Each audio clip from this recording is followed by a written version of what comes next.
That's interesting that you say that, because that is certainly the case with the players. And we've got a fella who played in a couple of Super Bowls with the Pittsburgh Steelers, Bryant McFadden. And Bryant, that is rare.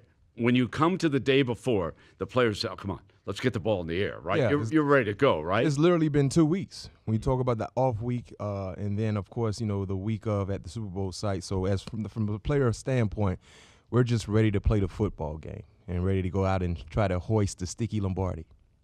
Bryant, was it hard going to sleep the night before either of those games? You know what? I got a funny story. My first Super Bowl, I was a rookie, so I didn't know what to expect. It felt like being a 5-year-old waiting for Christmas and anticipating all these big gifts. The second Super Bowl in Tampa, me and my teammates literally stayed up all night playing cards. So luckily the game was at, 6:30, because I didn't get in my bed until like 8:30. Interesting. Yeah. Gambling at a very young age. Now, what a beautiful thing. I didn't actually say we were gambling. Oh, I just okay. said we were I playing got it. cards. We just had a nice friendly card game to fraternize and kind of relax a little bit. And that game went from literally 10 to about 7 a.m. It went from 10 p.m. to 7 a.m. Literally, we didn't have any sleep. Full disclosure.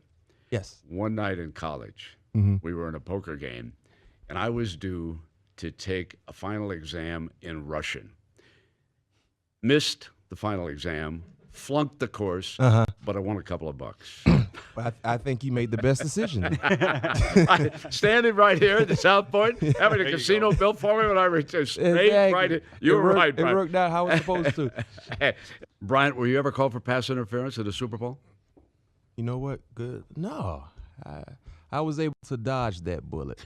But I missed a couple, huh? We must have missed a couple. I received a lot throughout the regular season. And what I used to do as I gained more experience in looking at some of the vets on my team, pre-game warm-ups, that was a great opportunity to kind of butter up the officials.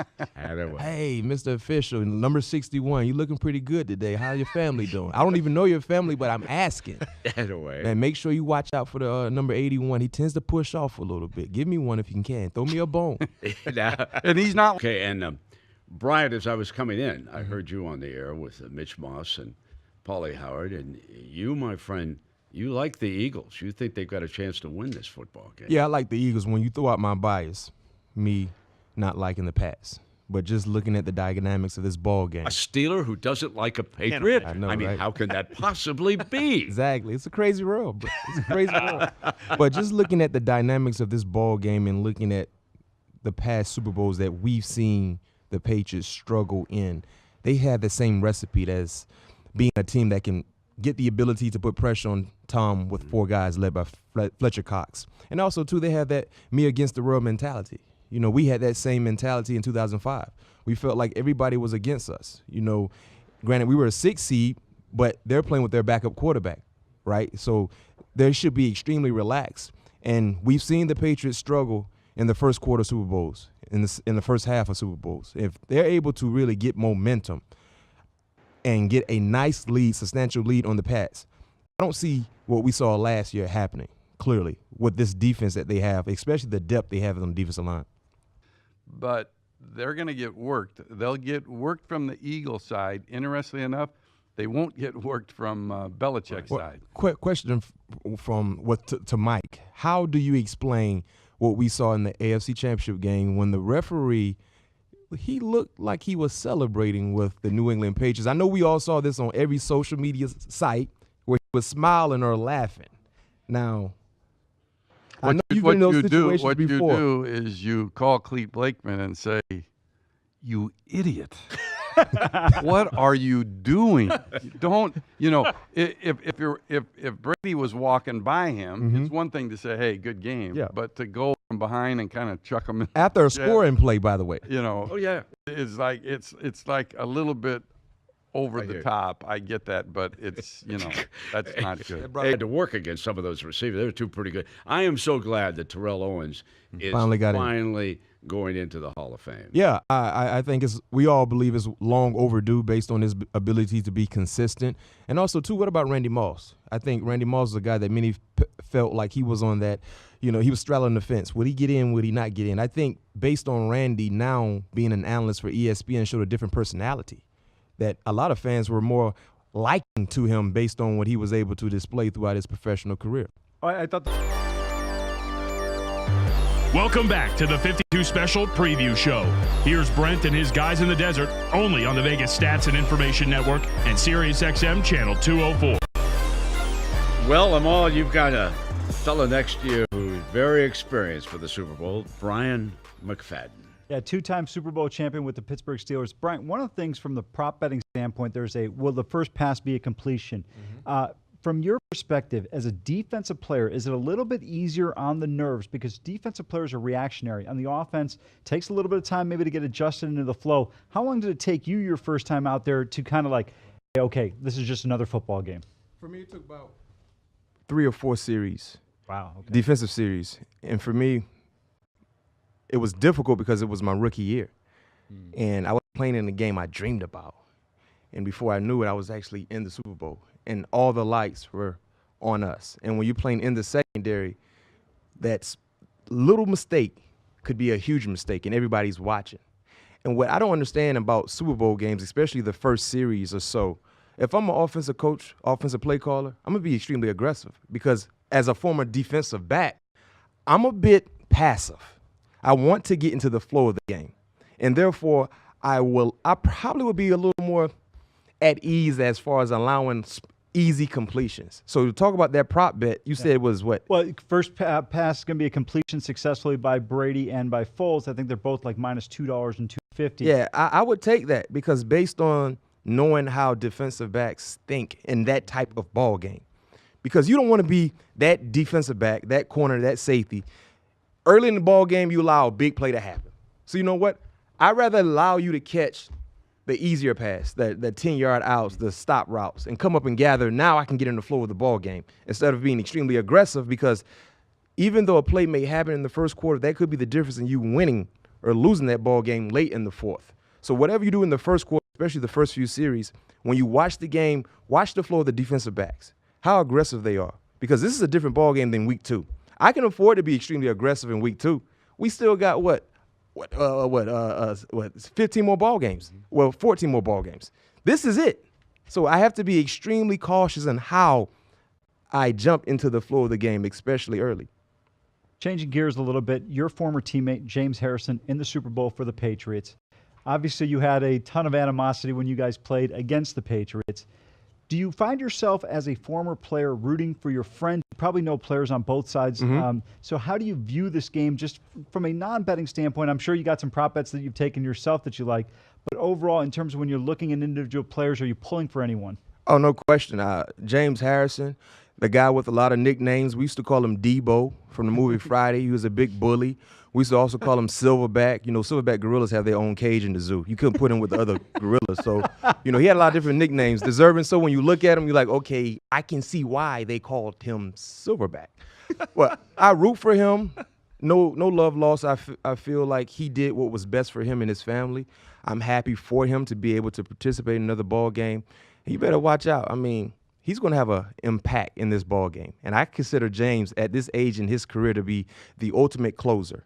He's like a Aroldis Chapman, one of the best closers in the game right now with experience. He may not show up in the first, second, or third. In that fourth quarter, like he did in the AFC Championship game, he's the closer. And then when you talk about the Philadelphia Eagles, man, we got so many guys from Florida State. I mean, we got Ronald Darby, we got Patrick Robertson, we got Timmy Jernigan, we got Nigel Bradham. I mean, am I missing anybody? We got a whole lot of Seminoles on the Eagles. So, of course, I'm rooting for those guys. Brian, we love your perspectives as a player. Let me ask you this. From an underdog role, we know that when a team is considered to be or named the underdog in a particular contest, that it's us against the world. There's always that incentive, that maybe that disrespect. We've heard a lot about that from the Eagles. How about let's take it to the other side. When a team is favorite, not saying that they're going to win, but when they're the favorite, what's their mindset? How do you prepare differently, or what are you thinking about as a favorite when that label comes out? Because there's no secrets. Let's face it, everybody knows who's the favorite and who's the underdog. Well, to answer your question about the underdog, you see a lot of underdogs take that and embrace that title because there's no pressure. We did so in 2005. No one thought we could be a 6th seed to get to the playoffs and then, run through the playoffs and then get to the Super Bowl. We were able to do that. And because we were the underdog, we were able to play more relaxed football. We were comfortable. Now, when you're the favorites, that's pressure. When you're the underdog, if you lost, you're supposed to lose. You wasn't supposed to win. You weren't even supposed to be here. So when you look at the Eagles and why I like the Eagles so much, because everybody feels there's no way in the world they can win with Nick Foles. Now, when you look at Touchdown Tom, Captain America, Tom Brady, you cannot allow Nick Foles to beat you in the Super Bowl. Right? At this stage in your career when we consider you to be the GOAT. Now, he's the one guy I believe pressure does not bother him. But it could be a domino effect as far as the other teammates. Because now if I'm a defender, yes, we're playing against a Super Bowl caliber quarterback, but this is Nick Foles. So when you talk about being the favorite, that creates pressure. And because of that pressure, that does not allow you to be relaxed. Right now in your job, being an analyst, telling numbers, if you're not relaxed, if you're not comfortable, you're probably going to screw up. And we all would see that. You'll get some bad numbers. I Exactly. can't have that. You know, but when you're comfortable, Right. you're able to deliver whatever it is you're supposed to deliver. You're able to do so extremely well. One of the things that's being played up a lot from a betting perspective in this game is the Patriots and the immense experience between Belichick and Brady, and obviously the newness of the Philadelphia Eagles. Tell me from your perspective what it was like the second time around. I know you played cards until very late, but just overall, when you're approaching the game and your preparation as you're getting ready for that game, what is the difference having been there once before already? Well, you just know the regimen. I think the practice regimen means a lot, and that's where you can win or lose a ball game. And what I mean by that, sometimes coaches, they get a little too tight. They act like they're playing. All you got to do is stand on the sideline and cover your face and call plays in. We're the ones that's supposed to execute the play. So we don't have to change what we did to get here, right? Just keep everything the same. Keep that same regimen. And that's the inside that most outsiders don't see. How's the week of leading into this ball game? For us, Bill Cowher told us the first Super Bowl, guys, whatever it was you were doing to get us to this point, you keep doing it. Hanging out, enjoying yourself, hey, keep doing it. And we took that and we embraced that. And the same can be said for Mike Tomlin when he came and we got there. Now, when you look at Belichick, I believe they have the same regimen. That's why they're so successful. But some of these first-year coaches or players or teams, organizations, they tend to change up everything they did, which does not make any sense because whatever you did was working to get you to this game, so let's keep it in place. You know, Bryant, after your first successful Super Bowl in a couple of years with the Steelers, you signed as a free agent with Arizona following the Super Bowl. Yep. Why did you sign with Arizona? Well, as the young kids say today, I was chasing a check. Good enough. Works for me. Okay. And I don't care what age you are, you understand what that means. So I felt like it was a business decision, you know, and actually I didn't want to leave because I felt like we had something in place as far as dynasty. I mean, in 4 years, I went to 2 Super Bowls. I was 2-0. I felt like I was the rabbit foot. So initially, you should just keep me around for being good luck. And then they do trade you back. Yes. All right? Yes. Along with a 6th-round draft choice. I think Arizona Antonio got a 3rd or a 2nd in return for it or something. So they traded me back, and they got a pick that eventually became Antonio Brown. And guess what? We went right back to another Super Bowl. Exactly. You were the good luck charm. That's what I'm saying, Brent. I'm like, why would you let me go? It doesn't even make any sense. Just have me around. Just have me as a Christmas ornament. You only bring me out here or there, and let's get to the ship. You're Soup. Every time hey, Soup, how you doing? Yes, exactly. Oh, that's awesome. I love the fact that you weren't with us early. One of the great anecdotes that Brian McFadden, he's going to be with us tomorrow as we update all the odds going forward with the game on our Super Bowl special. And Bryant told us that one night before the game, there was a group of players, couldn't sleep. You know, there's a lot of nervous tension. And so you dudes, you just broke out a deck of cards and played through the night. We played, I don't know if you guys ever heard of a card game called Boo-Ray. Boo-Ray. Yes. Oh, my goodness. We played Boo-Ray all night. We were so tired. Our eyes were red. We were fraternizing. That's why we won so much, because we actually enjoyed each other's company. Yeah, that's a good point. You know, we actually liked each other. That's a very It wasn't good just a point. business relationship. We hung out away from the facilities. So in Tampa, I mean, we gambled. We started at 10. I didn't get to my room until like 8:30. I'm super tired, eyes red. And I remember our captain, James Ferrier, while we were all in his room playing cards, he said, guys, we're going to go out and have the best game of our life. We're like, James, you must be drunk. How? We dead tired. We're going to lose the ball game. And we were like, nobody better not say anything about this card game we lose. He's like, no, the thing about when you stay up late, you know you're not prepared, but now your antennas are up because you're afraid of messing up because you didn't get the right amount of rest. So you're like, you know what, we're going to be fine. Now, granted, we didn't have our best defensive effort, but we made timely plays that made it count for us to be able to win that ball game. And you know what? We were all on high alert when we ran out on the football field. No sleep. Did you do any trash talking before the game started? Would you know, sometimes when you're practicing on opposite sides of the field, you get kind of close to somebody. You ever? I didn't do a lot of trash talking. Me personally, you know, our trash talker was Joey Porter. Oh, yeah. He was the ultimate go-getter. Yeah, so we just followed suit. It was almost like Joey would just look for somebody to get himself going. He didn't have a beef with anybody, but if he saw you didn't like your cliques, he's cussing you out, like for no reason. So we just followed suit.